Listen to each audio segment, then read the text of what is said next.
Hello students, चलिए start करते हैं एक्सरसाइज 7.1 का क्वेश्चन नंबर फर्स्ट देखते हैं क्या है। सबसे पहले मैं आपको सजेस्ट करूंगा, अगर अभी तक इस चैप्टर का इंट्रोडक्शन नहीं देखा है तो ऊपर लिंक आ जाएगा आपको आई बटन पे, वहां से एक बार इंट्रोडक्शन देखिए देन क्वेश्चंस कीजिए। बहुत ईजिली समझ में आ जाएंगे। बहुत ईजी चैप्टर है बट कंसेप्ट समझना बहुत ज़रूरी है, तभी इन क्वेश्चंस को कर पाएंगे, नहीं तो आप उलझन में रहेंगे कि कैसे कर दिया ये क्वेश्चन। ठीक है, चलिए देखते हैं। सबसे पहले statement, how many 3 digits number can be formed from the digits 1, 2, 3, 4 and 5 assuming that. क्या कहा है, ध्यान से समझो। हमें 3 डिजिट के नंबर बनाने, 3 डिजिट्स, 1 डिजिट, 2 डिजिट, 3 डिजिट। उन तीनों डिजिट्स के नंबर बनाने के लिए हमें कौन कौन सी डिजिट यूज करनी है? एक तो 1, एक 2, एक 3, एक 4, एक 5, इनका यूज करना है और यहाँ पे उठा के रखना है और हमें 3 डिजिट के नंबर बनाने हैं और ये देखना है कि कितने बन सकते हैं।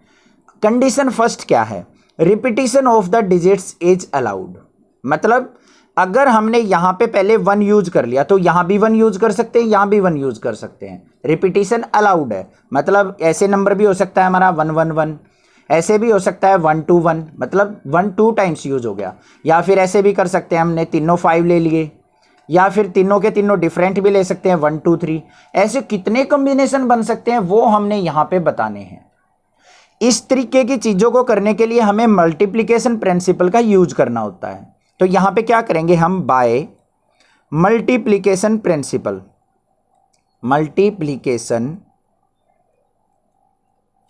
प्रिंसिपल इंट्रोडक्शन के अंदर बताया था मैंने क्या होता है मल्टीप्लिकेशन प्रिंसिपल। अब यहाँ पे देखो, फर्स्ट वाली पोजीशन पे हम कितने नंबर्स में से नंबर यहाँ पे रख सकते हैं? 5 नंबर में से कोई भी रख सकते हैं। तो यहाँ पे क्या आ गया हमारा? 5 मेथड्स है हमारे, जिसमें से हम यहाँ पे कोई भी नंबर रख सकते हैं। 1 भी रख सकते हैं, 2 भी रख सकते हैं, 3 भी, 4 भी, 5 भी। ठीक है, एक नंबर हो गया हमारा कंप्लीट। फिर हमें दूसरे नंबर पे रखना है। दूसरे नंबर पे भी हम इन नंबर्स में से कोई भी नंबर रख सकते हैं। तो कितने नंबर्स हैं? 5, तो मल्टीप्लाई में 5। थर्ड पोजीशन पे भी कितने नंबर्स में रख सकते हैं हम? इन 5 नंबर में से रख सकते हैं। तो फिर कितना आ गया हमारा? 5। 3 डिजिट का बनाना है, तीनों डिजिट होगी कंप्लीट। मल्टीप्लिकेशन कर लो, 5 5 जा 25, 25 5 जा 125। ये आ गए हमारे टोटल पॉसिबल वेज, जिसमें हम 3 डिजिट के नंबर इनसे बना सकते हैं। तो 125 ऐसे पॉसिबल वेज हैं जिनसे हमारे 3 डिजिट के नंबर बन जाएंगे। समझ में आ गया फर्स्ट क्वेश्चन। अब देखो सेकंड में अंदर क्या चीज है। सेकंड और समझने के बाद क्लियर हो जाएगा आपका कंसेप्ट अच्छे से। Repetition of the digits is not allowed. अगर हम 3 डिजिट का नंबर बना रहे हैं तो उसके अंदर रिपीटिशन अलाउड नहीं है। पहले में तो रिपीटिशन अलाउड थी, मतलब एक नंबर को 2 बार यूज कर सकते थे, बट यहां पे सेकंड कंडीशन में उसने कहा है कि हम अगर एक नंबर को यहां यूज कर लेंगे तो उस नंबर को दोबारा यूज नहीं करना है। तो यहां पे देखो 3 डिजिट नंबर बनेगा हमारा।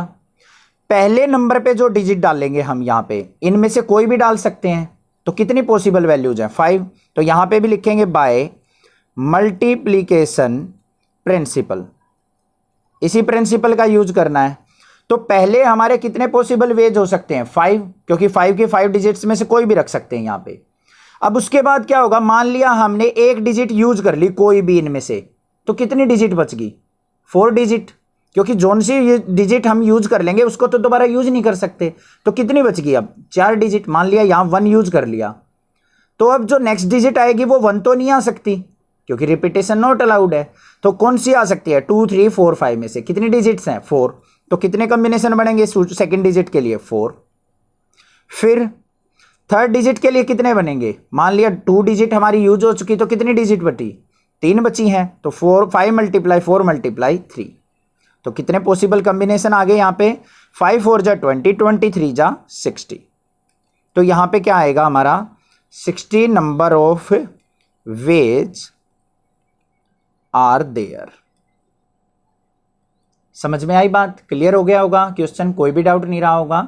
कहीं पे कोई प्रॉब्लम लगे तो कमेंट छोड़ सकते हैं। नेक्स्ट देखते हैं क्वेश्चन नंबर सेकंड क्या है। क्वेश्चन नंबर सेकंड की स्टेटमेंट देखो, how many 3 digits even numbers can be formed from the digits 1, 2, 3, 4, 5, 6 if the digits can be repeated. ध्यान से समझो क्या कहा है। हमारे पास डिजिट्स हैं 1, 2, 3, 4, 5 6। इन डिजिट्स का यूज करते हुए हमने क्या बनाना है, 3 डिजिट का नंबर बनाना है। 1 डिजिट, 2 डिजिट, 3 डिजिट। और वो नंबर जो हम बनाएंगे वो कैसा होना चाहिए, इवन नंबर होना चाहिए। अब किसी भी नंबर को आप इवन नंबर कब कहोगे, या तो उसकी लास्ट डिजिट को चेक करते हो आप, वो क्या होनी चाहिए, 2 से डिविजिबल होनी चाहिए, वही तो नंबर इवन होता है। तो हम यहां पे करेंगे, सबसे पहले देखो मल्टीप्लिकेशन प्रिंसिपल का यूज करेंगे, by multiplication principle. First digit के लिए हमारे नंबर कितने पॉसिबल हैं, 6 के 6 में से कोई भी नंबर यहां पे रख सकते हैं, तो हमारा क्या आ जाएगा, 6 नंबर ऑफ वेज। हटाओ भाई, फर्स्ट डिजिट हो गई कंप्लीट। सेकंड डिजिट पे भी कितने नंबर में से रख सकते हैं, 6 के 6 में से रख सकते हैं, क्योंकि रिपीटिशन अलाउड बोल रखी है उसने। तो यहाँ पे सेकंड डिजिट के लिए भी 6 कॉम्बिनेशन बनते हैं हमारे, कोई भी 6 डिजिट्स में से उठा के रख सकते हैं। अब बात आ गई थर्ड डिजिट की। थर्ड डिजिट को हमें इवन बनाना है, लेना पड़ेगा इवन, क्योंकि नंबर पूरा इवन चाहिए हमें। तो कौन कौन सा नंबर यूज कर सकते हैं, या तो 6 पुट कर सकते हैं, या 4 या 2। 1 3 और 5 तो हम रख ही नहीं सकते। तो थर्ड डिजिट पे हम कौन कौन से रख सकते हैं, एक तो 2, एक 4, एक 6। कितने नंबर हैं ये, 3 नंबर हैं, तो मल्टीप्लाई 3। आ गई बात, क्लियर है। बस ये कॉम्बिनेशन बन गए हमारे, 6 6 जा 36 मल्टीप्लाई 3। 3 से और मल्टीप्लाई करेंगे तो क्या आ गया, 108।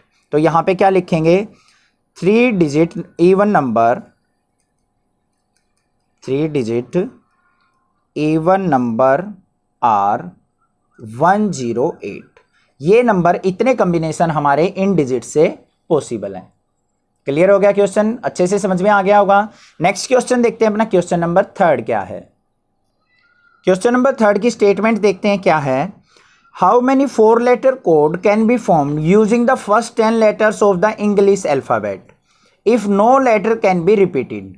मतलब कोई भी लेटर जो है रिपीट नहीं करना है। रिपीट का मतलब बार बार यूज नहीं होना चाहिए। तो देखो सबसे पहले हमें ये देखना है कि कितने लेटर्स में से चूज करने हैं। 10 लेटर्स हैं, कौन कौन से होते हैं लिख लो, ABCD EFGHIJ 2 4 6 8 10। तो हमें इन 10 लेटर्स के अंदर से हमने अपना क्या बनाना है, 4 लेटर का कोड बनाना है। तो भाई 4 प्लेस बना लेते हैं, 1 2 3 4। अब किसका यूज करेंगे, प्रिंसिपल ऑफ मल्टीप्लिकेशन या फिर मल्टीप्लिकेशन प्रिंसिपल। तो यहां पे क्या लिखेंगे, बाय मल्टीप्लिकेशन प्रिंसिपल। ठीक है। अब देखो सबसे पहले हमें फर्स्ट डिजिट की देखनी है। फर्स्ट पे रखने के लिए हमारे पास कितने पॉसिबल वेज हैं, 10 पॉसिबल हैं, कोई सा भी हम यहां पे यूज कर सकते हैं। तो कितनी वैल्यू आ गई हमारी फर्स्ट के लिए, 10 पॉसिबल वेज। अब इनमें से कोई एक अगर हमने यूज कर लिया लेटर, मान लिया ए यूज कर लिया, तो ए को तो दोबारा यूज करना नहीं क्योंकि रिपीटिशन अलाउड नहीं है। तो कितने हमारे लेटर्स बच गए, 9। सेकंड प्लेस के लिए कितने यूज करेंगे, 9। थर्ड प्लेस के लिए कितने, 2 यूज हो चुके तो 8 बचे। और हमारे फोर्थ प्लेस के लिए कितने बचेंगे, 7। क्लियर है, कोई दिक्कत नहीं। फर्स्ट के लिए 10 के 10 हमारे पास पॉसिबल है, पुट कर लिए। सेकंड प्लेस के लिए 1 चला जाएगा इनमें से कोई भी जो यूज हो चुका, 9 बचे। फिर थर्ड प्लेस के लिए 2 यूज हो चुके तो 8 बचे। फोर्थ प्लेस के लिए 3 यूज हो चुके हमारे, तो कितने बचे, 7 बचे। अब इनकी मल्टीप्लिकेशन देख लो क्या हो गया, 10 9 जा 90 माइनस में 8 7 जा 56। मल्टीप्लाई कर लो, 0 एज इट इज, 9 6 जा क्या हो जाएगा 54, 5 9 5 जा 45 और 5 क्या हो गया हमारा 50, 5040। तो यहां पे हमारे क्या आ जाएंगे total 5040 4 letters code, 4 letters codes can be formed. 4 letters code जो हैं 5040 बन सकते हैं। समझ में आ गया क्वेश्चन, कोई दिक्कत नहीं होगी। कहीं पे डाउट कोई फील करो तो कमेंट कर सकते हो, अदरवाइज चैनल को सब्सक्राइब कीजिए। क्लास 8th 9th के बच्चों को भी बताइए, उनकी वीडियोस प्लेलिस्ट में हैं। और इस सपोर्ट के लिए आपका बहुत बहुत ज़्यादा thanks. Thank you students for your love and support for my channel और यूअर चैनल। थैंक्स।